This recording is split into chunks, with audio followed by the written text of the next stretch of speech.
Ambani news ಟಿವಿಗೆ ಸ್ವಾಗತ. ಪ್ರತಿದಿನ ನ್ಯೂಸ್ ಅಪ್ಡೇಟ್ಗಾಗಿ ಸಬ್ಸ್ಕ್ರೈಬ್ ಮಾಡಿ. ಅಂಬಾನಿ ನ್ಯೂಸ್ ಟಿವಿ ವೀಕ್ಷಕರಿಗೆ ನಮಸ್ಕಾರ. ಮುಖ್ಯಾಂಶಗಳು. ಶಿಡ್ಲಘಟ್ಟದ 10ನೇ ವಾರ್ಡ್ನಲ್ಲಿ ಯುಜಿಡಿ ಯಮಯಾತನೆ. ರಸ್ತೆಗಳಲ್ಲೇ ಹರಿಯುತ್ತಿದೆ ಕೊಳಚೆ ನೀರು. ನರಕಯಾತನೆ ಅನುಭವಿಸುತ್ತಿರುವ ಸಾರ್ವಜನಿಕರು. ದೇವಾಲಯಗಳ ಬಳಿಯೇ ನಾರುತ್ತಿರುವ ಚರಂಡಿ ನೀರು. ನಗರಸಭೆ ಅಧಿಕಾರಿಗಳ ವಿರುದ್ಧ ಭಕ್ತಾದಿಗಳ ಆಕ್ರೋಶ. ಕೂಡಲೇ ಸಮಸ್ಯೆ ಬಗೆಹರಿಸದಿದ್ದರೆ ಉಗ್ರ ಹೋರಾಟದ ಎಚ್ಚರಿಕೆ. ಶಿಡ್ಲಘಟ್ಟ ನಗರದ 10ನೇ ವಾರ್ಡ್ನಲ್ಲಿ ಚರಂಡಿ ವ್ಯವಸ್ಥೆ ಸಂಪೂರ್ಣವಾಗಿ ಅಸ್ತವ್ಯಸ್ತಗೊಂಡಿದೆ. ಯುಜಿಡಿ ನೀರು ಸರಾಗವಾಗಿ ಹರಿದು ಹೋಗಲು ಸೂಕ್ತ ಮಾರ್ಗವಿಲ್ಲದೆ ರಸ್ತೆಗಳ ಮೇಲೆಯೇ ಕೊಳಚೆ ನೀರು ಹರಿಯುತ್ತಿದ್ದು, ಸ್ಥಳೀಯ ನಿವಾಸಿಗಳು ಪ್ರತಿನಿತ್ಯ ನರಕಯಾತನೆ ಅನುಭವಿಸುತ್ತಿದ್ದಾರೆ. ಅದರಲ್ಲೂ ಮುಖ್ಯವಾಗಿ ಪ್ರಸಿದ್ಧ ಕಾಳಿಕಾಂಬ ದೇವಾಲಯ ಹಾಗೂ ನಗರೇಶ್ವರ ದೇವಾಲಯದ ಸಮೀಪದಲ್ಲೇ ಕೊಳಚೆ ನೀರು ಹರಿಯುತ್ತಿದೆ. ಪ್ರತಿದಿನ ದೇವಸ್ಥಾನಕ್ಕೆ ಬರುವ ನೂರಾರು ಭಕ್ತಾದಿಗಳು ಅನಿವಾರ್ಯವಾಗಿ ಇದೇ ಕೊಳಚೆ ನೀರನ್ನು ತುಳಿದುಕೊಂಡೇ ಹೋಗಬೇಕಾದ ದುಸ್ಥಿತಿ ನಿರ್ಮಾಣವಾಗಿದೆ. ಕಳೆದ ಹಲವು ತಿಂಗಳುಗಳಿಂದ ಈ ಸಮಸ್ಯೆ ಮುಂದುವರೆದಿದ್ದರೂ ಜನಪ್ರತಿನಿಧಿಗಳಾಗಲಿ ಅಥವಾ ನಗರಸಭೆ ಅಧಿಕಾರಿಗಳಾಗಲಿ ತಿರುಗಿಯೂ ನೋಡುತ್ತಿಲ್ಲ. ಕೇಳುವವರೂ ಇಲ್ಲ, ಹೇಳುವವರೂ ಇಲ್ಲ ಎಂಬಂತಾಗಿದೆ ಇಲ್ಲಿನ ಸ್ಥಿತಿ. ನಗರಸಭೆ ಅಧಿಕಾರಿಗಳಿಗೆ ಹಲವು ಬಾರಿ ಲಿಖಿತ ಹಾಗೂ ಮೌಖಿಕವಾಗಿ ಮನವಿ ಮಾಡಿದರೂ ಅಧಿಕಾರಿಗಳು ಮಾತ್ರ ಕಣ್ಣಿದ್ದು ಕುರುಡರಂತೆ ಮೌನಕ್ಕೆ ಶರಣಾಗಿದ್ದಾರೆ. ದುರ್ವಾಸನೆ, ಸೊಳ್ಳೆಗಳ ಕಾಟ ಹಾಗೂ ಸಾಂಕ್ರಾಮಿಕ ರೋಗಗಳ ಭೀತಿ ಹೆಚ್ಚಾಗಿದ್ದರೂ ನಗರಸಭೆ ಯಾವುದೇ ಸೂಕ್ತ ಕ್ರಮ ಕೈಗೊಂಡಿಲ್ಲ. ಸಾರ್ವಜನಿಕರ ತೆರಿಗೆ ಹಣದಲ್ಲಿ ಸಂಬಳ ಪಡೆಯುವ ಅಧಿಕಾರಿಗಳು ಜನರ ಮೂಲಭೂತ ಸಮಸ್ಯೆಗಳನ್ನು ಕಡೆಗಣಿಸುತ್ತಿರುವುದು ಸಾರ್ವಜನಿಕರ ತೀವ್ರ ಆಕ್ರೋಶಕ್ಕೆ ಕಾರಣವಾಗಿದೆ. ಈ ಕುರಿತು ಕಸ್ತೂರಿ ಕರ್ನಾಟಕ ಜನತರ ವೇದಿಕೆ ಅಧ್ಯಕ್ಷರಾದ ರಾಮಾಂಜನೇಯ ಅವರು ನಗರಸಭೆಗೆ ನೇರ ಎಚ್ಚರಿಕೆ ನೀಡಿದ್ದಾರೆ. ನಗರಸಭೆ ತಕ್ಷಣವೇ ಎಚ್ಚೆತ್ತುಕೊಂಡು ಶಾಶ್ವತ ಚರಂಡಿ ವ್ಯವಸ್ಥೆ ಕಲ್ಪಿಸಬೇಕು. ಇಲ್ಲವಾದಲ್ಲಿ ಸಾರ್ವಜನಿಕರನ್ನು ಸಂಘಟಿಸಿ ನಗರಸಭೆ ವಿರುದ್ಧ ಉಗ್ರ ಪ್ರತಿಭಟನೆ ಹಾಗೂ ಬೃಹತ್ ಹೋರಾಟ ರೂಪಿಸುವುದಾಗಿ ಆಕ್ರೋಶ ವ್ಯಕ್ತಪಡಿಸಿದ್ದಾರೆ. ವರದಿ ಮಾನಸ್ ಶಿಡ್ಲಘಟ್ಟ. ಸಬ್ಸ್ಕ್ರೈಬ್ ಮಾಡಿ, ಸಪೋರ್ಟ್ ಮಾಡಿ. ಅಂಬಾನಿ ನ್ಯೂಸ್ ಟಿವಿ ನಿರಂತರ ಸುದ್ದಿಗಾಗಿ ನೋಡ್ತಾ ಇರಿ. ನಮ್ಮ ಹೆಸರು ರಾಮಾಂಜಿ ಅಂತ ಹೇಳ್ಬಿಟ್ಟು ಕನ್ನಡ ಪರ ಸಂಘಟನೆ ಹೋರಾಟಗಾರರು ಜಿಲ್ಲಾ ಅಧ್ಯಕ್ಷರಾಗಿದ್ದೀವಿ. ಇವತ್ತು ಈ ಮಾಧ್ಯಮ ಮುಖಾಂತರ ಕಾಣಿಸ್ಕೊಳ್ಳೋದು ಕಾರಣ ಏನಪ್ಪ ಅಂತಂದರೆ, ಸುಮಾರು ಒಂದು ಐದಾರು ಈ ಒಳಚರಂಡಿ ನೀರು, ಚರಂಡಿ ನೀರು 10ನೇ ವಾರ್ಡಲ್ಲಿ ನಗರೇಶ್ವರ ದೇವಸ್ಥಾನ ಇಲ್ಲೇ ಇದೆ, ಕಾಳಿಕಮ್ಮನ ದೇವಸ್ಥಾನ ಇಲ್ಲೇ ಐತೆ. ಮತ್ತು ಟ್ಯೂಷನ್ನು ಹೋಗೋವಂಥ ಮಕ್ಕಳು, ಶಾಲೆಗೆ ಹೋಗೋವಂಥ ಮಕ್ಕಳು ಪ್ರತಿನಿತ್ಯ ಓಡಾಡೋವಂಥ ಜಾಗ. ಇಲ್ಲಿ ಕೊಳಚೆ ನೀರು ಬಂದು ಕೊಳಚೆ ನೀರಿಂದ ಸುಮಾರು ಅನಾರೋಗ್ಯವಾಗಿ ಮಕ್ಕಳು ಓಡಾಡೋವಂಥ ಪರಿಸ್ಥಿತಿ ಬಂದ್ಬಿಟ್ಟೈತೆ. ಇಲ್ಲಿ ರೋಗಿಗಳು ಜಾಸ್ತಿ ಆಗಿಬಿಟ್ಟಿದ್ದಾರೆ.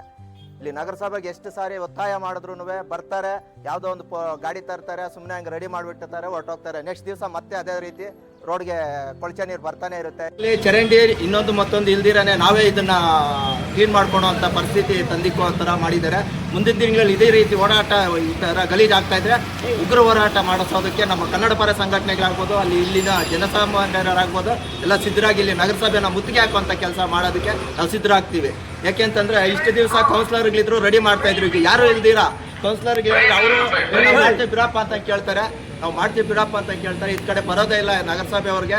ತೀರಾ ಇದನ್ನ ಖಂಡಿಸ್ತೀವಿ. ಮುಂದಿನ ದಿನಗಳಲ್ಲಿ ಇದು ನನಗೆ ಇವತ್ತು ನಾಳೆ ಒಳಗಡೆ ಇದನ್ನು ರೆಡಿ ಮಾಡಲಿಲ್ಲ ಅಂತಂದ್ರೆ ನಗರಸಭೆಗೆ ಮುತ್ತಿಗೆ ಹಾಕೋದಂತ ಸತ್ಯ. ಇಷ್ಟನ್ನು ಹೇಳೋದಕ್ಕೆ ನಾನು ಇಷ್ಟಪಡ್ತೀನಿ. ಈ ಯುಜಿಡಿ ವಿಚಾರಕ್ಕೆ ಬಂದರೆ ಇದೊಂದೇ ವಾರ್ಡ್, 10ನೇ ವಾರ್ಡ್ ಮಾತ್ರ ಅಲ್ಲ, 10ನೇ ವಾರ್ಡಲ್ಲೇ ಅಂತಲ್ಲ, ಎಲ್ಲಾ ಕಡೆನೂ ಇದೇ ರೀತಿ ಸಮಸ್ಯೆ ಐತೆ. ಅದರಲ್ಲಿ ಈ ವಾರ್ಡಲ್ಲಿ ಪ್ರತಿ ವಾರದಲ್ಲಿ 2 ಸಾರಿ ಈ ತರ ಬ್ಲಾಕ್ ಆಗುತ್ತೆ. ಬರ್ತಾರೆ, ರೆಡಿ ಮಾಡ್ತಾರೆ, ತಾತ್ಕಾಲಿಕವಾಗಿ ಹೊರಟೋಗ್ತಾರೆ. ಆ ಕಿತ್ತಾಕಿದ ಮೇಲೆ ಈ ಕಡೆ ಬಂದು ನೋಡಿ 3 ದಿವಸದಿಂದ ಈ ತರ ಹರಿತಾ ಐತೆ. ಇದುವರೆಗೂ ಈ ಕಡೆ ಒಬ್ಬರು ಬಂದಿಲ್ಲ. ನಮ್ಮ ಕೌನ್ಸಿಲರ್ಗಳಾಗ್ಬೋದು, ಮಾಜಿ ಕೌನ್ಸಿಲರ್ಗಳ ಅವರು ಫೋನ್ ಮಾಡಿ ಹೇಳ್ತಾ ಇದ್ದಾರೆ, ಅವ್ರಿಗೂ ಕಿವಿ ಕೊಡ್ತಾ ಇಲ್ಲ. ಇವರು ನಗರಸಭೆ ಆಯುಕ್ತರಾಗ್ಬೋದು, ನಗರಸಭೆ ಅವರಾಗ್ಬೋದು, ಈ ಕಡೆ ಯಾರು ಬರ್ತಾನೆ ಇಲ್ಲ. ಈಗೂ ಬಾಲೆಹಣ್ಣಂಗೆ ಹೇಳಿದ್ವಿ, ಮಂಜಣ್ಣಂಗೆ ಹೇಳಿದ್ವಿ, ನಾವು ಫೋನ್ ಮಾಡಿದ್ವಪ್ಪ, ಈಗೂ ಇಲ್ಲೇ ಇದ್ದಾರೆ ಬಾಲೆಹಣ್ಣವ್ರು. ಅವ್ರಿಗೆ ಫೋನ್ ಮಾಡಿದ್ರೆ ಬರ್ತೀವಿ ಅಂತ ಇದ್ದಾರೆ. 3 ದಿವಸದಿಂದ ಬರ್ತಾನೆ ಇಲ್ಲ. ಅವ್ರಿಗೂ ಸ್ಪಂದಿಸ್ತಾ ಇಲ್ಲ ಕೌನ್ಸಿಲರ್ಗಳಿಗೆ, ಮಾಜಿ ಕೌನ್ಸಿಲರ್ಗಳಿಗೆ, ನಗರಸಭಾ ಆಯುಕ್ತರು. 10ನೇ ವಾರ್ಡಲ್ಲಿ ಯಾವಾಗೂ ಇದೇ ಸಮಸ್ಯೆ ಆಗೋಗ್ಬಿಟ್ಟಿದೆ. ರೋಡಲ್ಲಿ ಎಷ್ಟು ಸತಿ ವಾರಕ್ಕೆ 3 ಟೈಮ್ ಬರುತ್ತೆ. ಯಾರೂ ತಲೆ ಕೆಡ್ಸ್ಕೊತಾ ಇಲ್ಲ ನಗರಸಭೆಯವರು.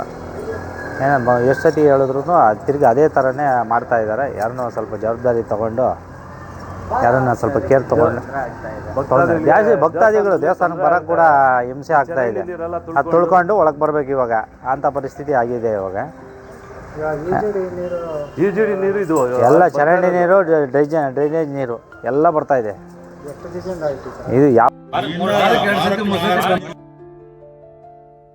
ಈ ರೋಡ್ ಆದಾಗಿಂದ ವಾರಕ್ಕೆ 3 ಟೈಮ್ ಬರುತ್ತೆ. ಅದನ್ನು ಯಾರೂ ಕೇರ್ ತೊಗೊತಾ ಇಲ್ಲ. ಸುಮ್ಮನೆ ಹೇಳ್ತಾರೆ, ಅವರು ಬಂದು ನೋಡ್ತಾನೆ ಅವರೇ, ಮಾಡಲ್ಲ. ಎಲ್ಲ ಅವತ್ತು ಬರ್ತಾರೆ, ಅದು ಇದು ಮಾಡ್ಕೊಂಡು ಹೋಗ್ತಾರೆ. ತಿರ್ಗಿ ಅದೇ ಯಥಾ ಪರಿಸ್ಥಿತಿನೇ ಒಂದು ಜಾಗದಲ್ಲಿ ಕ್ಲೀನಿಂಗ್ ಮಾಡಿದ್ರೆ ಇನ್ನೊಂದು ಜಾಗದಲ್ಲಿ ಬರ್ತಾ ಇದೆ. ಹೇಳ್ತಾನೆ ಇಲ್ಲ ಜನ. ಅಲ್ಲಿ ಹೇಳಿದ್ರೆ ಅಲ್ಲಿ ಎಲ್ಲಿ ಪ್ರಾಬ್ಲಮ್ ಅಲ್ಲಿ ಮಾಡ್ಬಿಟ್ಟು ಹೊರಟೋಗ್ತಾ ಇದ್ದಾರೆ. ಕ್ಲೀನಾಗಿ ಹೋಗ್ತಾ ಇದೆಯಾ ಇಲ್ವೋ ಯಾವುದು ನೋಡೋದೇ ಇಲ್ಲ.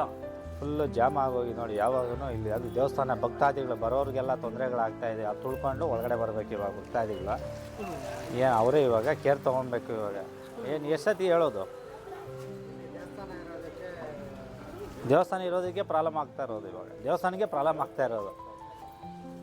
ದೇವಸ್ಥಾನಕ್ಕೆ ಬರೋರು, ಸ್ಕೂಲ್ ಹುಡುಗರು ಎಲ್ಲ ಅದರಲ್ಲಿ ನಡ್ಕೊಂಡು ಹೋಗ್ಬೇಕು. ಹುಡುಗರಿಗೂ ತೊಂದರೆ, ಓಡಾಡೋರಿಗೂ ತೊಂದರೆ, ವಯಸ್ಸಾಗಿರೋರಿಗೂ ತೊಂದರೆ.